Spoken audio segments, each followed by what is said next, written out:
पुरुषोत्तम मर्यादा राम जी के बारे में कि हम उनका आदर करते हैं, सत्कार करते हैं, सम्मान करते हैं। करना पड़ेगा।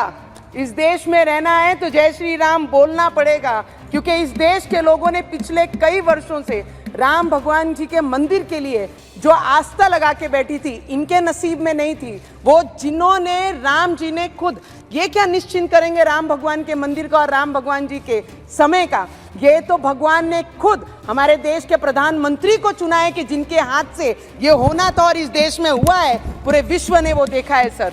सर अभी मैंने एक ओवीसी जी को बोलते सुना कि पुरुषोत्तम मर्यादा राम जी के बारे में कि हम उनका आदर करते हैं, सत्कार करते हैं, सम्मान करते हैं। करना पड़ेगा। इस देश में रहना है तो जय श्री राम बोलना पड़ेगा, क्योंकि इस देश के लोगों ने पिछले कई वर्षों से राम भगवान जी के मंदिर के लिए जो आस्था लगा के बैठी थी, इनके नसीब में नहीं थी। वो जिन्होंने, राम जी ने खुद, ये क्या निश्चिंत करेंगे राम भगवान के मंदिर का और राम भगवान जी के समय का, ये तो भगवान ने खुद हमारे देश के प्रधानमंत्री को चुना है कि जिनके हाथ से ये होना था और इस देश में हुआ है, पूरे विश्व ने वो देखा है। सर आज जय श्री राम।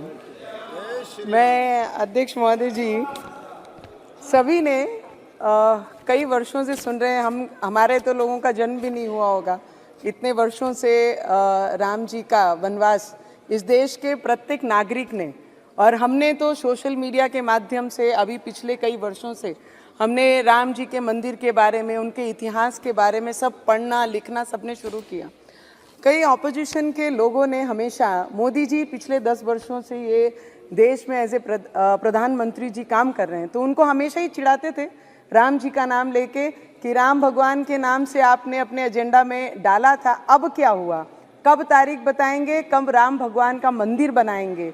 तो मुझे लगता है ऐसे बदनसीब लोग बहुत कम होते हैं दुनिया में, जिनके पास 50-60 वर्ष रहने के बाद रामलला का मंदिर नहीं बना सके, ना ही राम भगवान को उनकी जगह पे स्थापित कर सके। और ऐसे भी कई लोग होते हैं हमारे देश के प्रधानमंत्री जी जैसे, जो 10 वर्षों में तारीख भी बताई, मंदिर भी बनाया और भव्य पूरे विश्व में हमारी आस्था को कहीं मरने नहीं दिया, और मंदिर को स्थापित करके मंदिर भगवान के, राम भगवान के मंदिर में उनकी पूजा आस्था भी हुई।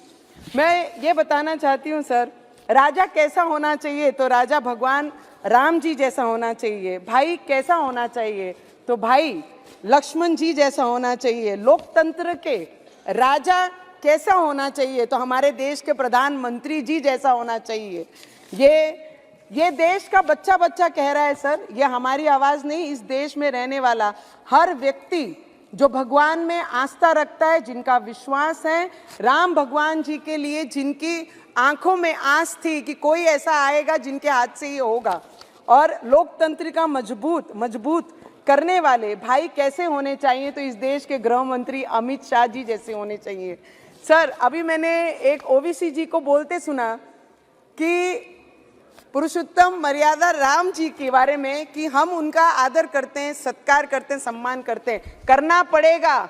इस देश में रहना है तो जय श्री राम बोलना पड़ेगा, क्योंकि इस देश के लोगों ने पिछले कई वर्षों से राम भगवान जी के मंदिर के लिए जो आस्था लगा के बैठी थी, इनके नसीब में नहीं थी। वो जिन्होंने, राम जी ने खुद, ये क्या निश्चिंत करेंगे राम भगवान के मंदिर का और राम भगवान जी के समय का, ये तो भगवान ने खुद हमारे देश के प्रधानमंत्री को चुना है कि जिनके हाथ से ये होना था और इस देश में हुआ है, पूरे विश्व ने वो देखा है। सर बहुत सुंदर है सर, 4 लाइन कहना चाहूंगी मैं कि तब राम मिले थे लक्ष्मण को सेवा में, अब राम मिले हैं राष्ट्र के सेवा करने से। तब राम मिले थे भारत को शासन करने में, अब राम मिले हैं अपने राष्ट्र धर्म निभाने में। तब राम मिले थे बजरंग बली के सीने में, अब राम मिले हैं राम के नाम जप करने में। तब राम मिले थे शबरी की झूठे बेर खिलाने में, अब राम मिले हैं भूखे को भोजन करने से।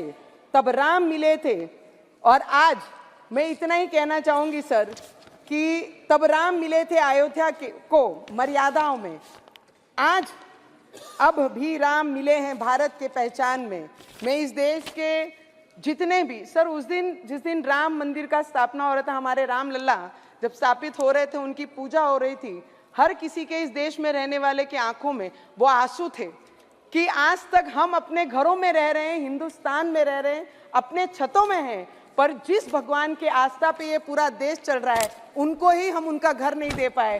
पर ये पिछले 10 वर्षों में जो चमत्कार इस देश ने किया है, आने वाले समय में वो उससे भी ज्यादा बड़ा चमत्कार हमारे देश के प्रधानमंत्री और जिनका भी योगदान ये मंदिर के लिए है, सभी कार सेवक, सभी संत, सभी महाराज जिन्होंने भी आस्था बांध के रखी थी। ऐसे कई संत हैं जिन्होंने 35 वर्ष उस टीन के झोपड़े में रखकर राम जी की पूजा की है। तो मुझे लगता है उन सभी को दिल से नमन करना चाहूंगी। हम इतने बड़े नहीं कि उन्हें नमन भी कर पाए, क्योंकि जिनके रक्तों से वो एक एक ईंट बनी है, मुझे लगता है उनको नमन करने से उनका भुगतान नहीं होगा। पर इस पार्लियामेंट में हमारे देश के प्रधानमंत्री जी, हमारे देश के गृह मंत्री जी और जितने भी पार्लियामेंटेरियन यहाँ पर बैठे हैं, ये आज का इस टर्म का, इस समय का आखिरी पार्लियामेंट स्पीच हमारा सभी का है। तो सभी हमारे आदरणीय पार्लियामेंटेरियन से, आपसे स्पीकर साहब, हमारे बिरला साहब से, हमारे मंत्री जी से, सबसे मैं आशीर्वाद लेंगे कि इस मैदान में उतरे हैं तो जय श्री राम का नारा लेके फिर वो मैदान उसी तरीके से हमारे देश के प्रधानमंत्री फतेह करेंगे। इतनी ही प्रार्थना मैं राम भगवान से करती हूँ और सभी से आशीर्वाद लेती हूँ। जय श्री राम। श्रीमती संगीता नवनीत राणा निर्दलीय की तरफ से आप भी बोल लो। सर आपका बहुत बहुत धन्यवाद। दिल में बटरफ्लाइज जैसा हो रहा है कि आखिरी दिन है और सभी के दिलों में एक अलग सी धक-धुक है। पर मैं इस सभागृह के बारे में ज़रूर कहना चाहूँगी सर, आपके बारे में, कि इस पार्लियामेंट में आने के बाद जब फर्स्ट दिन हम बोलने की तैयारी कर भी नहीं रहे थे, तब कई सीनियर लीडर्स के आजू बाजू बैठकर सुनने की कोशिश कर रहे थे। तो उन्होंने कहा कि आप निर्दलीय हैं, पहली टाइम है, तो आप लिख के आपका नाम दीजिए सर। तब शुरू किया, पर इस पार्लियामेंट में और आपने सर हम लोगों को ये महसूस नहीं होने दिया कि हम फर्स्ट टाइम यहाँ पे पार्लियामेंट में आए हैं और अपने क्षेत्र के बारे में बहुत अलग तरीके से और सभी चीज़ें ज़रूरत जो थी मेरे क्षेत्र को वो यहाँ पर बहुत अच्छी तरीके से रखें। तो जितने भी सीनियर लीडर्स यहाँ पर हैं, जितने भी नए पार्लियामेंटेरियन हमारे जैसे पहली बार आए सर, बहुत कुछ सीखा और 5 वर्षों में अलग अलग तरीक़ों से अपने अपने राज्य में हमने संघर्ष भी किया, बहुत कुछ आगे अपने राज्य को, अपने क्षेत्र को लेके जाने के लिए बहुत कुछ सीखा।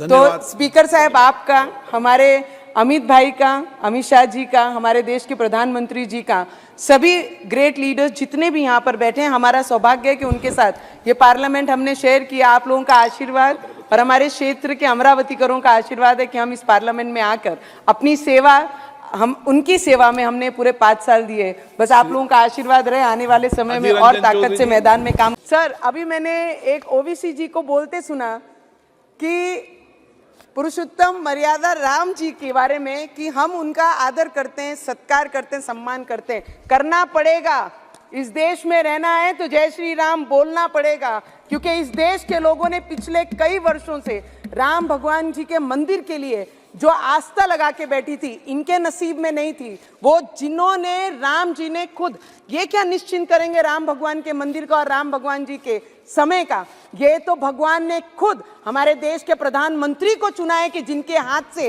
ये होना था और इस देश में हुआ है, पूरे विश्व ने वो देखा है सर।